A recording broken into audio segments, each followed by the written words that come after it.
projet sur lequel on travaille à présent qui est lié à développer ces Smart Green Ports en Afrique.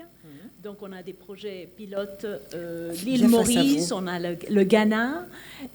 Et donc ce qu'on s'aperçoit, c'est qu'il y a une croissante nécessité de comprendre qu'est-ce que ça veut dire le smart shipping du point de vue d'un port, où se situe le port.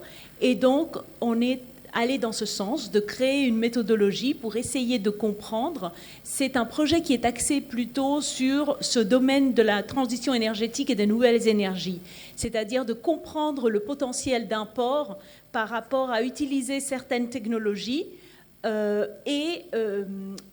ou produire ou distribuer ces nouvelles énergies. Donc, on est dans une étape préliminaire, disons-le comme ça. On n'est pas dans un contexte d'un port de Rotterdam qui a déjà un historique de développement et de réflexion par rapport à ces thématiques-là. On est plutôt dans un contexte de la réflexion, d'essayer d'amener ce concept qui est un peu abstrait de Smart Green Port et de le ramener dans un contexte africain à se dire quelles sont les opportunités, quelles peuvent être ces nouvelles énergies, essayer de quantifier ces demandes d'énergie d'un port, comment il va y avoir une croissance de cette demande d'énergie, parce que toute cette automatisation, numérisation implique une demande croissante d'énergie, essayer d'estimer tout ça et voir quels sont les potentiels, les capacités nécessaires aussi. Donc c'est un peu un état des lieux et une quantification pour essayer de créer un plan d'action vers où se diriger et comment petit à petit, parce que c'est graduel, c'est vrai que c'est une grande transformation, aller de l'avant. Vous avez dit aussi ce matin dans votre communication qu'il faut aller vers un carburant plus propre et que 98% des bateaux qui circulent dans les mers de la planète utilisent encore les énergies fossiles. Alors, je veux dire, comment s'inscrit ici le green shipping, comment ça intervient? On a des initiatives nouvelles qui sont d'intérêt et des armateurs et des pays où il y a ces ports, parce qu'à la fin, c'est une histoire de navires qui doivent accoster dans des ports, qui doivent reprendre leur carburant.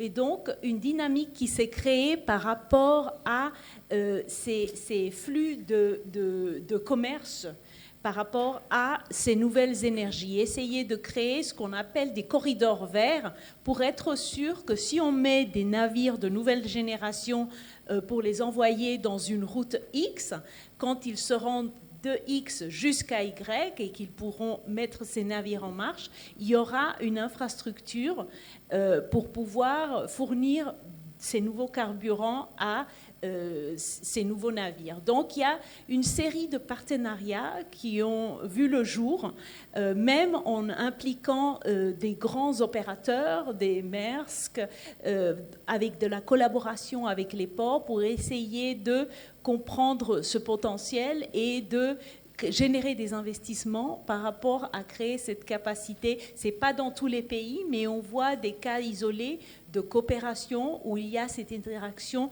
du public et du privé pour essayer de se mettre sur cette carte, de dire je veux être un port, et on voit qu'il y a des ports qui sont très actifs dans ce sens-là, qui veut être dans cette nouvelle cartographie de compétitivité liée à la transition énergétique et se positionner par rapport à ça. Est-ce qu'il y a des couloirs verts, comme vous dites, sur la planète? Ils sont situés où? En Chine, du côté des États-Unis? Enfin, moi, je donne des exemples. Il y a de l'Asie, et puis il y a des projets aussi qui impliquent l'Amérique latine, le Chili. Je suis au courant de certains projets qui ont lieu dans le contexte du Chili. En Asie, il y en a plusieurs aussi. En Chine particulièrement? Qui relie la Chine à d'autres pays. Oui. D'accord. Lié à l'optimisation, disons, la numérisation permet d'aller, numérisation ou le schéma tel que vient d'être décrit par rapport au PCS, où il y a plusieurs acteurs qui interviennent à différents moments et que la collaboration se fluidifie. Ça peut avoir un impact, parce que vous aviez posé la question, par rapport à impact environnemental. Et donc on a des cas, disons, il a expliqué que dans le cas algérien, ce n'est pas un objectif, mais c'est vrai que le fait d'optimiser les opérations, le fait de savoir quand un navire va arriver, le fait qu'il ne va pas être en attente en train d'émettre toutes ces émissions, il y a un impact aussi environnemental. Le fait que tous ces services qui doivent être prêtés au niveau du port se fassent de façon plus fluide, ça diminue cette attente. Cette attente peut se traduire en émissions et donc, de ce point de vue-là, il y a une connexion. Donc ça, c'était un point que je voulais faire. Aussi, par rapport à cette histoire de crédit carbone, qui est une couche supplémentaire par rapport à cette nouvelle réglementation qui arrive. Donc, on a vu, toute cette histoire qui est liée au commerce en interne avec différents acteurs, être sûr qu'on a payé les droits de douane, qu'il y a eu cette déclaration qui a été faite, ce côté un peu douanier, si on veut, qui est fait, mais se dire que dans le sens où vont les choses par rapport à ce qui se passe à l'OMI et dans un contexte européen, parce que la réglementation qui est liée aux émissions, ce n'est pas seulement une réglementation internationale, mais il y a aussi régionale et nationale, et puis les navires traversent par plusieurs pays. Donc, il y a une couche qui va se rajouter par rapport à ça, comprendre l'impact des émissions, faire des déclarations par rapport à ça. Et c'est un autre volet qui s'ouvre dans le futur par rapport à ce côté de compliance qui n'existe peut-être pas et qui n'est pas tout à fait développé aujourd'hui, mais qui viendra par la suite. Donc, c'est aussi un autre aspect où ce côté de numérisation doit être actif, proactif, doit évoluer avec cette situation réglementaire qui évolue aussi dans le sens de ces normes environnementales. Alors j'ai une question qui va vous sembler peut-être un peu folle, hein, je ne sais pas, mais en quoi l'intelligence artificielle, puisqu'elle elle commence à arriver dans nos vies, elle est en train de tout bouleverser, va pouvoir changer un peu le transport maritime à l'échelle mondiale, au-delà de l'Algérie? C'est juste une question qui m'interpelle. Ah, vous ne savez pas?